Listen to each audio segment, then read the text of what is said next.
আইয়ামিল্লাহ, লাইলাতুল কদরের দিন, লাইলাতুল্লাহ, আল্লাহর রাত, এইভাবে নিসবত। কিন্তু একটা বিশেষ কোন উসুল থাকতে হবে, যেই উসুলের মধ্যে আমরা ধারণা করে বলতে পারি যে হ্যাঁ এই দিনটাও আইয়ামিল্লাহ, এই দিনটাও আইয়ামিল্লাহ। সেই উসুলটা অবশ্যই দরকারি। কোন উম্মতে ইসলামিয়ার মধ্যে কোন আলেম, কোন ইমাম, কোন আল্লামা মুফাসসির কি আমাদেরকে সেই পথ দেখিয়ে গিয়েছেন নাকি না, সেটাই আমরা খতিয়ে দেখব। প্রত্যেকে বলুন সুবহানাল্লাহ। সালাতুন ইয়া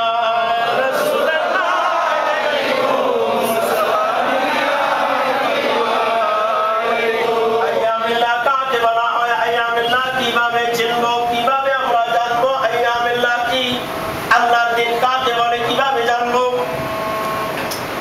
বিশ্ববিখ্যাত মুফাসসিরে কোরআন হযরতুল আল্লামা সাবি শিও তাফসীর হাশিয়ায়ে জালালাইন তাফসীরে সাবির মধ্যে এই আয়াতের মাতাহাত ইরশাদ করেছেন আইয়ামিল্লাহ মানে কি। ইরশাদ করতেছেন আল মুরাদু বিআইয়ামিন নিআম। প্রত্যেকে বলুন সুবহানাল্লাহ। আইয়ামিল্লাহ মুরাদ ওই দিনগুলো যেই দিন আল্লাহ তাবারক ওয়া তাআলা বান্দাদেরকে নিজের বিশেষ নেয়ামতগুলো প্রদান করেছেন, সেই দিন হচ্ছে আইয়ামিল্লাহ। প্রত্যেকে বলুন সুবহানাল্লাহ। এটা হচ্ছে আমার উসুল, আইয়ামিল্লাহ চেনার উসুল। তাহলে আমরা দেখি যে অনেক সময় ব্যক্তিগতভাবে আল্লাহ নেয়ামত দান করেছেন, কোন এক বান্দাকে নেয়ামত দান করেছেন। অনেক সময় দেখা যায় এক বিশেষ জামাতকে নেয়ামত দান করা হয়েছে। অনেক সময় দেখা যায় এক জাতিকে নেয়ামত দান করা হয়েছে। একটি জাতি কারো অধীনে রয়েছে, একটি জাতি অন্য কোন জাতির অধীনে রয়েছে, তাদেরকে স্বাধীন করে দিয়েছে। সেই স্বাধীন হওয়াটা, স্বাধীন করে দেয়া আল্লাহর পক্ষ হতে যেই নেয়ামত, সেটা পুরো জাতির জন্য হবে।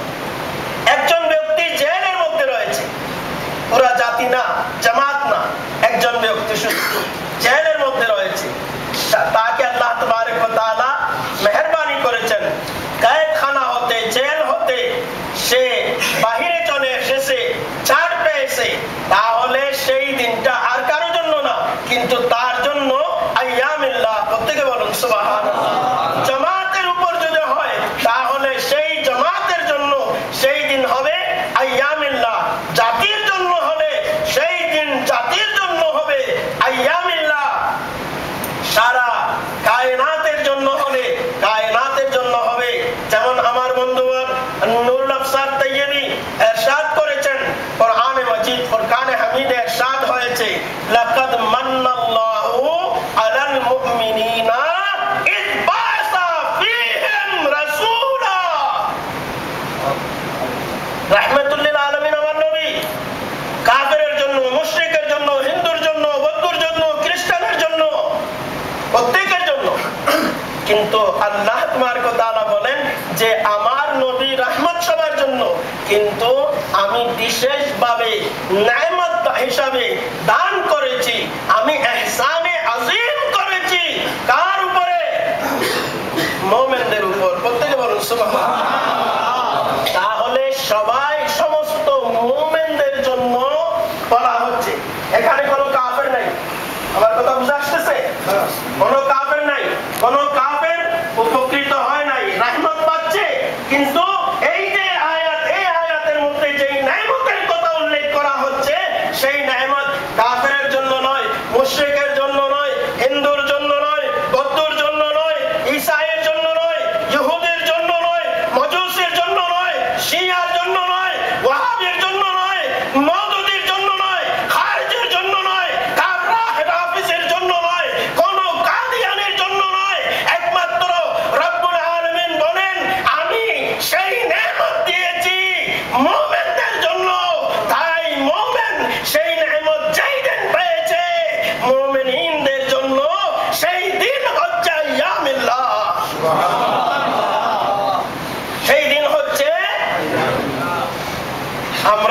নবীকে যেই দিন পেয়েছি সেই দিন কার জন্য? আরে বুঝে নিন, মিলাদুন নবী আসলে এমন খুশি কেন উদযাপন করে থাকেন? আল্লাহ বলেন যে মুমিন তাই, কারণ লাকাদ মান্নাল্লাহু আলাল মুমিনিনা। বোঝা যাচ্ছে যারা মিলাদুন নবী পালন করে, মিলাদুন নবীতে খুশি উদযাপন করে, মিলাদুন নবীর মাহফিল কায়েম করে, তারা ঈমানের পরিচয় দিচ্ছে। আর যারা বিরোধিতা করতেছে তারা ঈমানদার নয়, সেটার বহিঃপ্রকাশ হচ্ছে। প্রত্যেক বলুন সুবহানাল্লাহ। সালাতুন ইয়া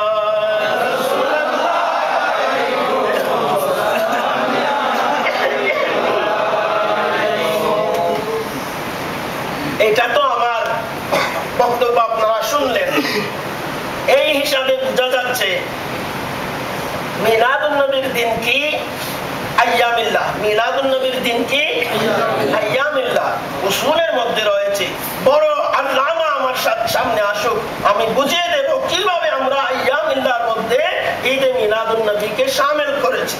গায়ের জোরে না, বক্তৃতার জোরে না, কোরআন আর হাদিসের দৃষ্টিতে।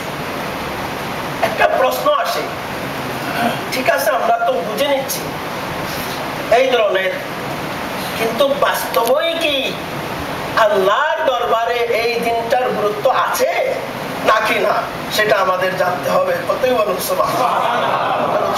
সালাতুন ইয়া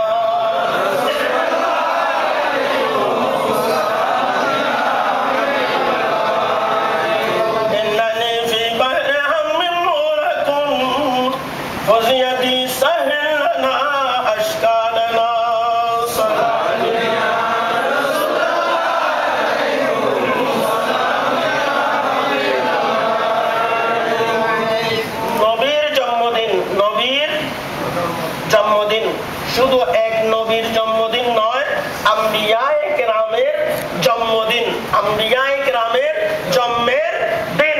যেভাবে শুক্রবার আবনুল আফসাদ তাইয়্যিবি হাদিস শরীফ তিরমিজিতে রয়েছে, আবু দাউদে রয়েছে, মুয়াত্তা ইমামে মালিকে রয়েছে, এবং নাসাইর মধ্যে রয়েছে, এবং মিশকাতের মধ্যে রয়েছে। উনি যে হাদিসের তরজমা করেছেন, শুক্রবার আদম আলাইহিস সালামের জন্মদিন, পয়দায়েশের দিন, সৃষ্টির দিন। সেই দিনটা আল্লাহর দরবারে গুরুত্বপূর্ণ কিনা? আমি এখন আপনাদের সামনে ওই দালাইল পেশ করব যাতে প্রমাণ হবে আম্বিয়ায়ে কেরামের মধ্যে, যা আম্বিয়ায়ে কেরাম যেই দিন মায়ের শিকম হতে ভূমিষ্ঠ হয়, জমিনে জন্মগ্রহণ করেন, শুভাগমন হয়ে থাকে ওনাদের, সেই দিনও আল্লাহর দরবারে অতীব গুরুত্বপূর্ণ। প্রত্যেকে বলুন সুবহানাল্লাহ। সূরা মারইয়াম আয়াত নম্বর 15, সূরা মারইয়াম আয়াত নম্বর 15। হযরত ইয়াহইয়া আলাইহিস সালামের ব্যাপারে আল্লাহ তাবারক ওয়া তাআলা ইরশাদ করতেছেন, আদম আলাইহিস সালামের আব্বা ছিল না, আম্মা ছিল না, ওনাকে আল্লাহ তাবারক ওয়া তাআলা সৃষ্টি করেছেন। কিন্তু ইয়াহইয়া আলাইহিস সালামের আব্বা আছে কিনা? কে?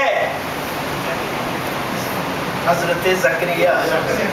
হযরতে জাকারিয়া, হযরতে জাকারিয়া আলাইহিস সালামের বেটা হযরতে ইয়াহইয়ার ব্যাপারে সূরা মারইয়াম 15 নম্বর আয়াতে আল্লাহ তাবারক ওয়া তাআলা ইরশাদ করতেছেন, ওয়াসসালামু আলাইহি ইয়াওমা উলিদা ওয়া ইয়াওমা ইয়ামুতু ওয়া ইয়াওমা ইউবআসু হাইয়া। আল্লাহ বলেন ইয়াহইয়া যেই দিন